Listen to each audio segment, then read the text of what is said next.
Hello friends, आप सभी का स्वागत है एक बार फिर से सीजी फ्यूचर गाइड के यूट्यूब चैनल पे। दोस्तों, कार्यालय जिला एवं सत्र न्यायाधीश रायपुर छत्तीसगढ़ के अंतर्गत कुछ वैकेंसी निकली है। मैं आपको बताना चाहूँगा कि क्या वैकेंसी है ये और क्या क्या इसके क्वालिफिकेशंस होंगे, क्या इनके आप कैसे अप्लाई कर सकते हैं, क्या सिर्फ छत्तीसगढ़ के निवासी ही अप्लाई कर सकेंगे इसमें कि पूरे भारत के लोग इसमें अप्लाई कर सकेंगे, और कौन से ऐसे पोस्ट हैं जिसमें आपको कोई कौशल परीक्षा नहीं ली जाएगी, सीधा आप डायरेक्ट आपको जॉब मिल जाएगा। ओके, चलिए देखते हैं। आवेदन करने की प्रारंभिक तिथि जैसे कि आज दिया हुआ है 29/12/2021, आज से स्टार्ट हो जाएगा प्रातः 11 बजे से। यानी कि हालांकि जो आवेदन करना है ये ऑफलाइन करना है हमको, तो समय से इससे कोई मतलब नहीं होता है। हाँ, बट जो लास्ट जो दिन है, जो अंतिम तिथि है, इसको बिल्कुल ध्यान रखना है आप लोगों को। 31 जनवरी 2022, यानी कि एक महीने का समय आपको दे रहा है ये। आवेदन जो है वो ऑफलाइन करना रहेगा। मैं आपको बताऊंगा कि आवेदन आप लोग कैसे भरेंगे। इसके साथ साथ जो मैं आपको डिटेल बताता हूँ कि स्टेनोग्राफर अंग्रेजी की वैकेंसी निकली है, जिसमें टोटल 2 पोस्ट हैं। स्टेनोग्राफर हिंदी की, जिसमें टोटल 10 पोस्ट हैं। सहायक ग्रेड 3 का काफ़ी अच्छी वैकेंसी है, टोटल 50 पोस्ट हैं उसमें, और भृत्य के 5। अब ये जो एग्ज़ाम होगा, क्या इसमें रिटर्न एग्ज़ाम होगा कि ये डायरेक्टली आपको सिर्फ स्किल टेस्ट के लिए बुलाएगा, ये मैं आपको बताना चाहूँगा इसमें। पहले मैं आप बात करता हूँ कि जो भर्ती प्रक्रिया से पहले शैक्षणिक योग्यता का, कि हमारे पास यदि योग्यता होगी तब भी हम इसके लिए अप्लाई करेंगे। तो स्टेनोग्राफर हिंदी और अंग्रेजी दोनों के लिए आवेदक जो है वो भारत का नागरिक होना चाहिए, यानी कि वो छत्तीसगढ़ से बाहर का भी है तो बिल्कुल इस पोस्ट के लिए अप्लाई कर सकता है वो। क्वालिफिकेशन इसमें मांगा गया है कि 45% होना चाहिए आपको ग्रेजुएशन में फॉर अनारक्षित के लिए, और जो बाकी आरक्षित वर्ग हैं उन लोग के लिए 40% अंक होने चाहिए स्नातक में। इसके साथ ही आपको शीघ्र लेखन और मुद्र लेखन का जो परीक्षा है, जो प्रमाण पत्र मिलता है, अंग्रेजी यदि आप भर रहे हैं स्टेनोग्राफर के लिए तो अंग्रेजी वाले में आपको पास होना चाहिए। साथ ही साथ आपको डीसीए या पीजीडीसीए या फिर कोई भी जो डिप्लोमा सर्टिफिकेट्स है वो आपके पास होना चाहिए।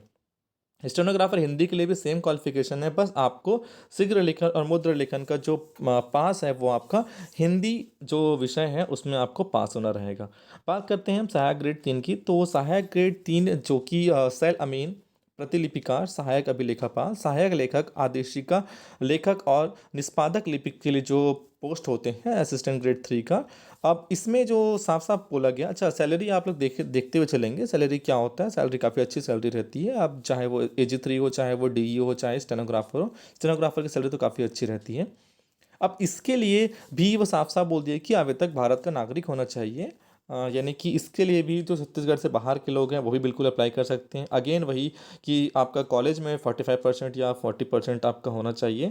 PGDCA की सैलरी होना चाहिए, और साथ साथ में आपके पास DCA या PGDCA की सैलरी ना, बिल्कुल कंफ्यूज नहीं होंगे इसमें। साथ ही साथ आपके पास शीघ्र लेखन और मुद्रा लेखन का आपके पास हिंदी मुद्रा लेखन परीक्षा उत्तीर्ण का प्रमाण पत्र। अब इसमें यदि जो जिनका इंग्लिश पास नहीं है वो भी इसमें अप्लाई कर सकते हैं। चलिए, और यदि हम बात करते हैं कि भृत्य पद के लिए क्या होगा, तो भृत्य पद के लिए इसके लिए आपको छत्तीसगढ़ का निवासी होना जरूरी है, और 5वीं का जो सर्टिफिकेट है वो आपको प्रस्तुत करना होगा। मैक्सिमम जो है इसमें बोल रहा है कि 5वीं तो वो बेस लेगा, बट आपको 8वीं पास होना चाहिए। यदि कोई सिर्फ 5वीं पास है तो वो बस अप्लाई नहीं कर पाएगा। आपको कम से कम 8वीं भी पास होना चाहिए, बट 5वीं के जो मार्क्स हैं उसी को ही ये वरीयता के लिए लेगा। ओके, और यदि हम देखते हैं आयु सीमा की बात करते हैं, तो छत्तीसगढ़ से बाहर के जो निवासी हैं उनके लिए 30 ईयर है, और जो छत्तीसगढ़ के निवासी हैं उनको 40 ईयर, और आरक्षण को मिला के 45 ईयर, जैसा कि आप सभी लोग जानते होंगे जो छत्तीसगढ़ में निवासरत हैं अभी। इसके साथ साथ आपके पास रोजगार कार्यालय का जीवित पंजीयन होना चाहिए। जो छत्तीसगढ़ से बाहर के लोग हैं उनके पास भी जीवित पंजीयन होना चाहिए, और जिस किसी भी स्टेट में है। पंजीयन तो हर जगह ही होता है। और जैसा कि मैं आपको बता देना चाहता हूँ कि जो नियुक्ति होगी वो 3 साल की परिवीक्षा अवधि पे होगी, यानी कि आपका फर्स्ट ईयर 70%, फिर 80%, फिर 90%, फोर्थ ईयर में आपको 100% सैलरी आपकी मिलेगी। चयन का प्रक्रिया जो होगा, ये डिटेल आपको सारी चीज़ें मैं आपको बता बता रहा हूँ अभी। जितने भी सर्टिफिकेट्स हैं आपके 10th के, 12th के, ग्रेजुएशन के सर्टिफिकेट्स के, PGDCA के, और जो स्टेनो या फिर टाइपिंग यदि आप पास हैं, सभी का जो सर्टिफिकेट्स है सभी की आप छाया प्रति, यानी कि खुद का स्वप्रमाणित आप अटेस्टेड करेंगे उसमें। साथ ही साथ जो छत्तीसगढ़ के निवासी हैं उनके लिए छत्तीसगढ़ का मूल निवासी प्रमाण पत्र और जाति प्रमाण पत्र आपको शो करना रहेगा, तभी आपको उस सभी चीज़ों का क्या मिलेगा, लाभ मिलेगा। ओके, अब हम बात करते हैं कि जो आवेदन प्रस्तुत करने की, यानी कि जो चयन की प्रक्रिया होगी वो क्या होगी। आपको अप्लाई करना है, कैसे अप्लाई करेंगे आप, कोरियर के थ्रू या तो फिर स्पीड पोस्ट के थ्रू आप या डाक के थ्रू, पंजीकृत डाक के थ्रू, नॉर्मल पोस्ट नहीं करना कोई, ठीक है, नॉर्मल पोस्ट कोई नहीं करेगा।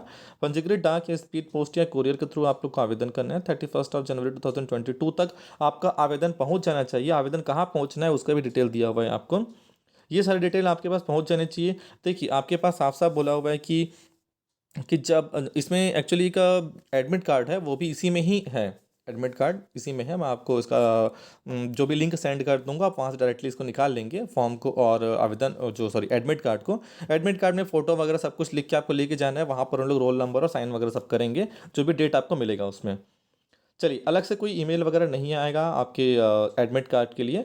और जो सिलेक्शन का प्रोसेस है वो मैं आपको बता देना चाहता हूँ। जो स्टेनोग्राफर हिंदी और स्टेनोग्राफर अंग्रेजी दोनों के लिए यदि बात करता हूँ मैं, तो 100 शब्द प्रति मिनट की गति से 5 मिनट का हिंदी या इंग्लिश का श्रुत लेखन दिया जाएगा। उसके साथ साथ ही आपके पास जो कंप्यूटर में जो ऑपरेटिंग सिस्टम होगा वो उबंटू होगा, लिनक्स का ऑपरेटिंग सिस्टम। और इसमें जो MS ऑफिस ना बोल के उसमें लिब्रे ऑफिस होता है, तो लिब्रे ऑफिस का बिल्कुल आप लोग प्रैक्टिस कर लेंगे। यदि आप कहीं भी हैं तो आप अब डाउनलोड कर सकते हैं लिब्रे ऑफिस, और उसको डाउनलोड करके आप बिल्कुल आप प्रैक्टिस करिए, क्योंकि उसके जो शॉर्टकट कीज़ हैं और कुछ जो बोल्ड करना है, इटैलिक करना है, आपको अंडरलाइन करना है, सारी चीज़ें सामने से वो लोग हटा देते हैं सारी चीज़ों को, जो शॉर्टकट्स रहते हैं उन सारी चीज़ों को, तो आपको अंदर जाके ढूंढना पड़ेगा, तो आपका समय वेस्ट होगा।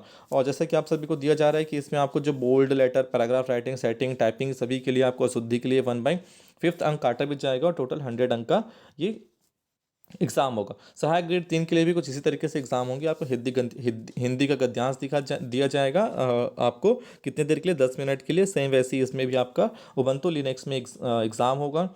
और इसके बाद फिर चयन सूची और प्रतीक्षा सूची जो है वो एक प्रोविजनल लिस्ट आएगा। आपके अप्लाई करने के बाद 15 दिनों के अंदर यदि कोई भी प्रॉब्लम है तो आप दवा पत्ती भी कर सकते हैं। इसमें सारी चीज़ों को आप डिटेल में पढ़ लेंगे। वृत्ति के लिए ऐसा कुछ नहीं है, जो 5वीं में जो प्रतिशत रहेगा उसी के हिसाब से उनको मेरिट लिस्ट निकाला जाएगा, कोई बिल्कुल दिक्कत नहीं है। अब मैं आपको बता देना चाहता हूँ जो फॉर्म आप लोग कैसे भरेंगे, ठीक है। चलिए, फॉर्म भरने के लिए एक वीडियो बना देता हूँ कि आप किस तरीके से फॉर्म भरेंगे, या तो फिर चलिए मैं इसी में ही बता देता हूँ, और अलग से एक वीडियो में क्यों बनाता हूँ, फॉर्म भरने का भी डिटेल मैं आपको बताता हूँ। आवेदन पत्र जब कभी भी आप फिल करेंगे तो आपको क्या करना है इसमें, जो भी आप जिस पद के लिए आप आवेदन कर रहे हैं वो लिखेंगे। यदि आप एक से ज़्यादा पद के लिए आवेदन कर रहे हैं, जैसे कि आप स्टेनोग्राफर हिंदी या इंग्लिश के लिए कर रहे हैं, साथ साथ में यदि आप असिस्टेंट ग्रेड 3 के लिए भी कर रहे हैं, तो दोनों के लिए आपको अलग अलग आवेदन करना पड़ेगा।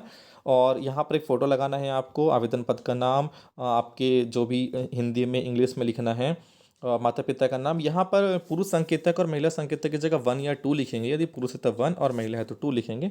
पत्र व्यवहार का वर्तमान पता और स्थायी पता पर डिटेल लिखेंगे। जन्मतिथि अंकों में शब्दों में लिखेंगे। 1/1/2022 को क्या आपकी आयु है, ये आप गूगल से कैलकुलेट कर सकते हैं। मोबाइल नंबर लिखेंगे। मूल निवासी हाँ या नहीं टिक करेंगे। छत्तीसगढ़ के यदि आप जाति ST SC OBC में, तो बिल्कुल हाँ नहीं टिक करेंगे इसमें। विकलांग है, हाँ नहीं टिक करेंगे। कौन से इसमें आते हैं, आप बिल्कुल इसको टिक करेंगे।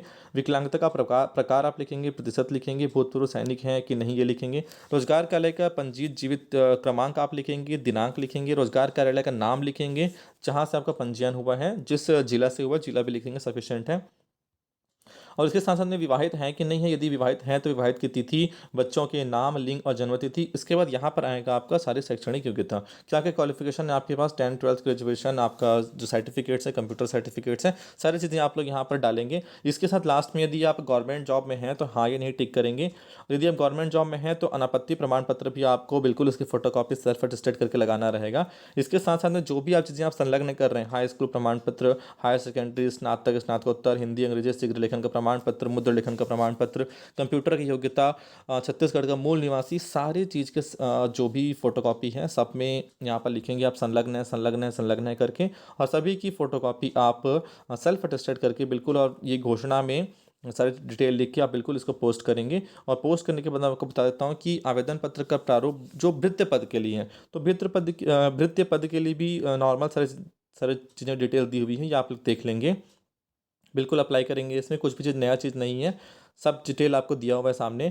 इसके साथ लास्ट में आपको एक प्रवेश पत्र दिया होगा, तो ये प्रवेश पत्र भी आपको खुद से भर के रखना है। ये प्रवेश पत्र आप भर के रखेंगे, फोटो चिपकाएंगे। बिल्कुल फोटो के लिए ध्यान रखेंगे कि रंगीन फोटो, नाम और दिनांक सहित होना चाहिए। और इसमें ये पंजीयन क्रमांक को आप छोड़ देंगे, परीक्षार्थी का अनुक्रमांक को भी छोड़ देंगे, आवेदित पद का नाम, परीक्षार्थी का नाम, पिता का नाम, वर्ग, परीक्षा तिथि ये आप छोड़ देंगे, समय छोड़ देंगे, परीक्षा केंद्र आप छोड़ देंगे। ठीक है, तो ये सारी चीज़ों को आप लोग छोड़ देंगे और बाकी सब चीज़ों को आप फिल करके लेके जाएंगे। Thank you everyone. I hope कि आप लोगों को समझ में आया होगा कि किस तरीके से आपको फिल करना है और इसमें कुछ प्रॉब्लम नहीं होगा। सारी चीज़ें को आप बिल्कुल फिल करके लेके जाइए, अप्लाई कर दीजिए। तो बिल्कुल बेस्ट ऑफ लक है अभी से सभी के लिए। Thank you everyone.